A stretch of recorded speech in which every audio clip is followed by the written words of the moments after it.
जय श्री कृष्णा। राधे राधे भक्तों। तुलसी माता को जल देते समय बोलने चाहिए यह 3 शब्द जिनसे सभी मनोकामनाएं पूरी होती हैं।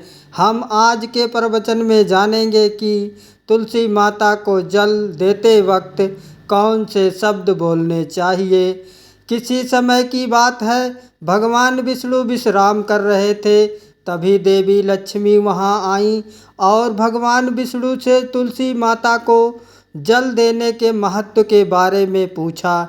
भगवान विष्णु ने उन्हें तुलसी माता को जल देने के महत्व को विस्तार से बताया।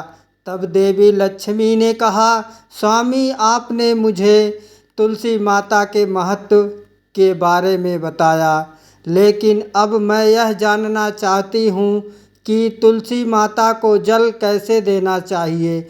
उनकी सेवा की सबसे श्रेष्ठ विधि क्या है और जल देते समय कौन सा मंत्र बोलना चाहिए। भगवान विष्णु ने उत्तर दिया, प्रिया देवी, जैसा कि मैंने तुम्हें तुलसी माता के महत्व के बारे में बताया, उसी प्रकार तुलसी माता को जल देते समय बोला जाने वाला मंत्र भी बहुत महत्वपूर्ण है। यह मंत्र 3 शब्दों का है, लेकिन इसका प्रभाव अत्यंत शुभ और कल्याणकारी है।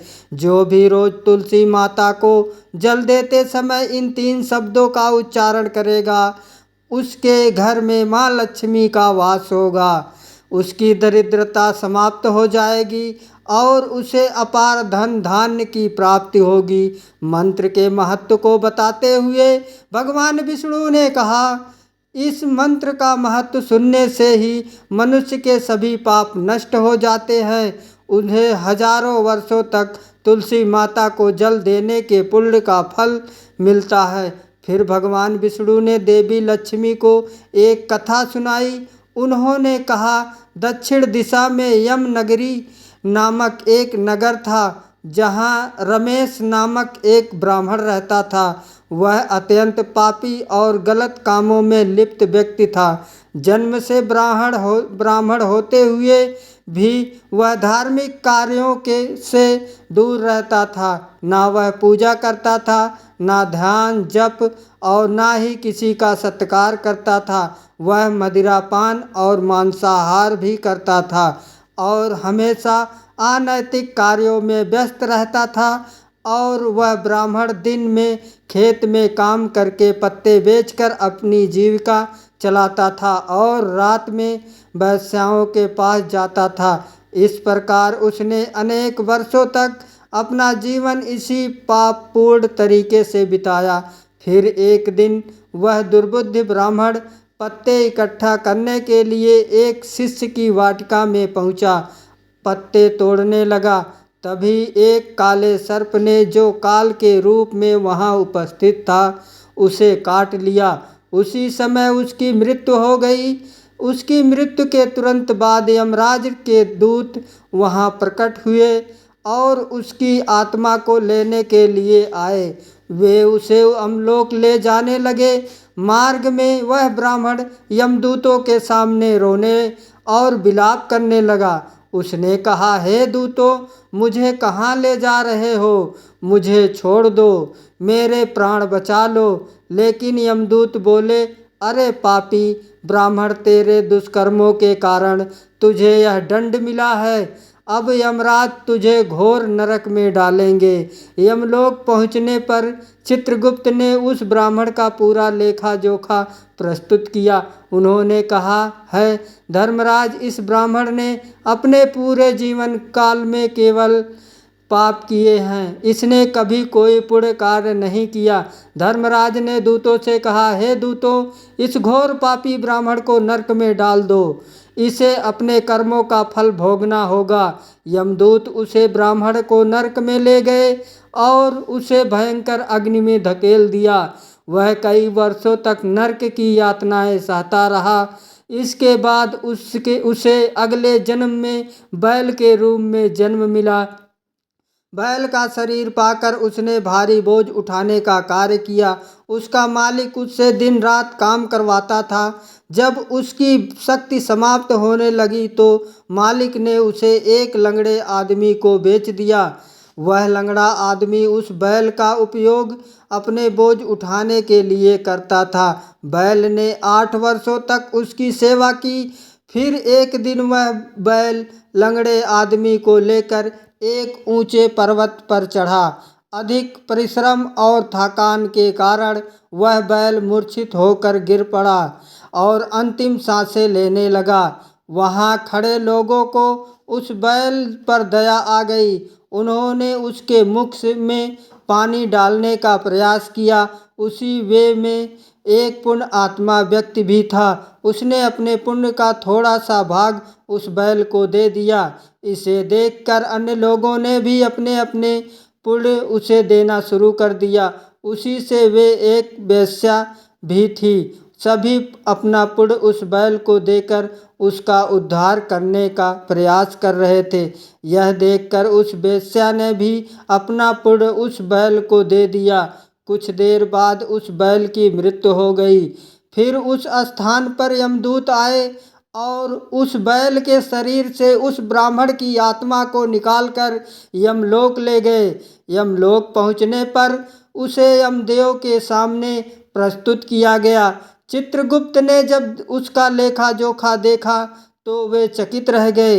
वेश्या के द्वारा दिए गए पुण्य के कारण उसके सभी जन्मों के पाप नष्ट हो चुके थे। यमदेव ने कहा, हे ब्राह्मण, उस वेश्या ने तुझे अपना पुण्य देकर तुझ पर बड़ा उपकार किया है। उसी के पुण्य के प्रभाव से तुम्हारे सभी पाप नष्ट हो गए। इसीलिए अब तुम्हें फिर से मनुष्य जन्म प्राप्त होगा। इस प्रकार वह ब्राह्मण पृथ्वी पर एक उत्तम ब्राह्मण कुल में जन्म लेता है। उस महापुण्य के प्रभाव से उसे अपने पूर्व जन्म की सारी बातें याद आने लगती है। जब वह बड़ा होता है तो उसे ध्यान आता है कि पिछले जन्म में जब वह बैल था तब एक वेश्या ने उसे अपना पुण्य दिया था। उसके मन में उस वेश्या के बारे में जानने की उत्सुकता जागती है। वह वेश्या का पता लगाकर उसके नगर में पहुंचता है।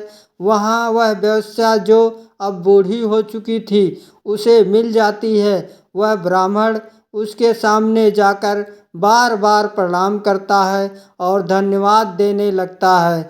वेश्या उससे पूछती है, हे ब्राह्मण श्रेष्ठ, आप कौन हैं और किस कारण मुझे धन्यवाद दे रहे हैं? मैंने आपका कौन सा कार्य किया है जिसके लिए आप मुझे नमस्कार कर रहे हैं? तब ब्राह्मण कहता है, हे माँ, मैं वही बैल हूँ जिसे तुमने अपना पुण्य देकर जीवन दान दिया था। अपने पाप कर्मों के कारण मुझे पिछले जन्म में बैल बनना पड़ा। वो उस पर्वत पर जब मैं अंतिम सांसें ले रहा था तब उसने अपना पुण्य मुझे दे दिया था। उसी पुण्य के प्रभाव से ही आज मुझे फिर से मनुष्य जन्म मिला है और अपने पूर्व जन्म की सारी बातें याद हैं।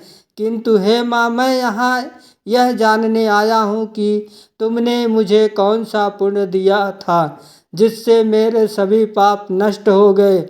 मैं उस पुण्य के बारे में जानना चाहता हूँ।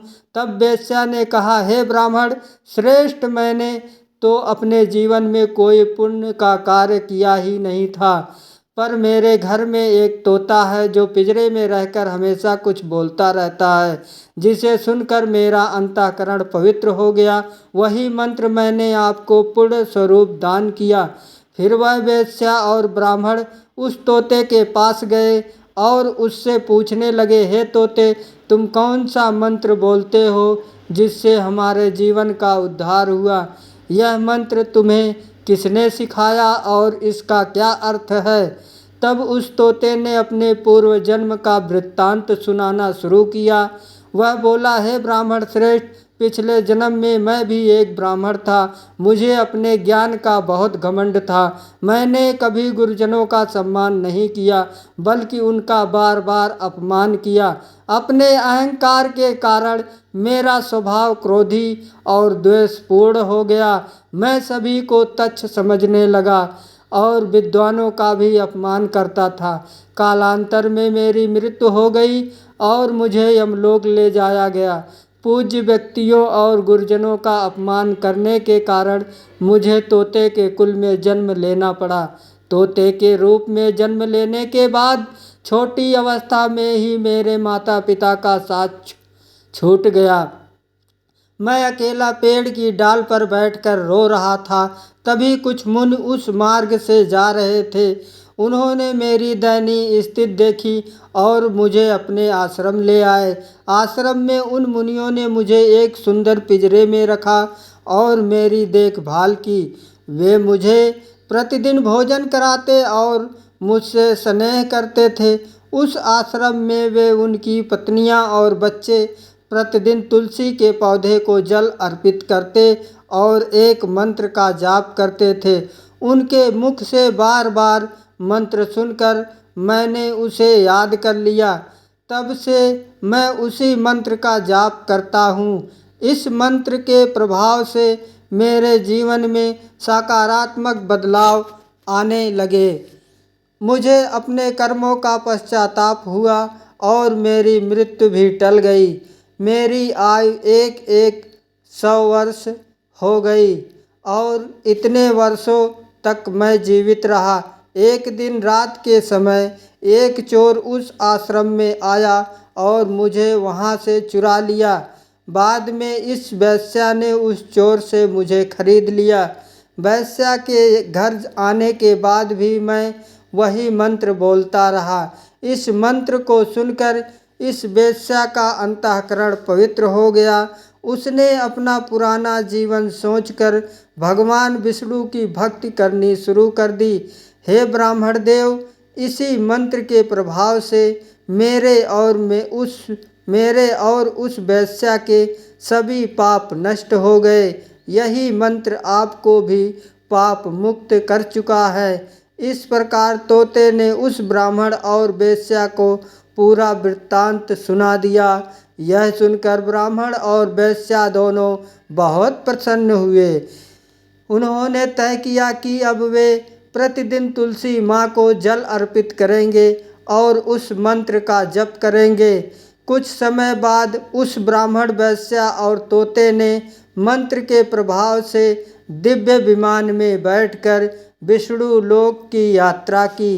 भगवान विष्णु ने देवी लक्ष्मी से कहा, हे देवी, देखा आपने, केवल तुलसी माँ के मंत्र के प्रभाव से उस तोते, वेश्या और ब्राह्मण के सभी पाप नष्ट हो गए।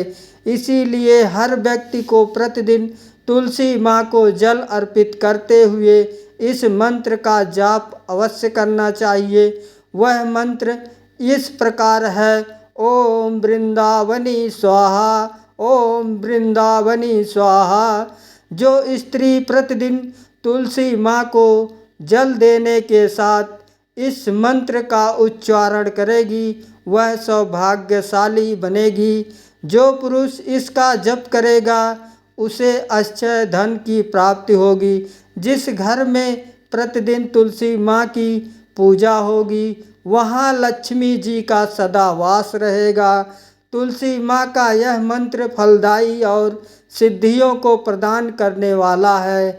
स्त्रियों को स्नान के बाद बाल बांधकर मांग में सिंदूर लगाकर तुलसी माँ को जल चढ़ाना चाहिए। साथ ही तुलसी माँ की परिक्रमा करनी चाहिए। शाम के समय तुलसी माँ के पास दीपक जलाने से घर में सुख समृद्धि आती है। भगवान विष्णु की पूजा तुलसी माँ के बिना अधूरी है।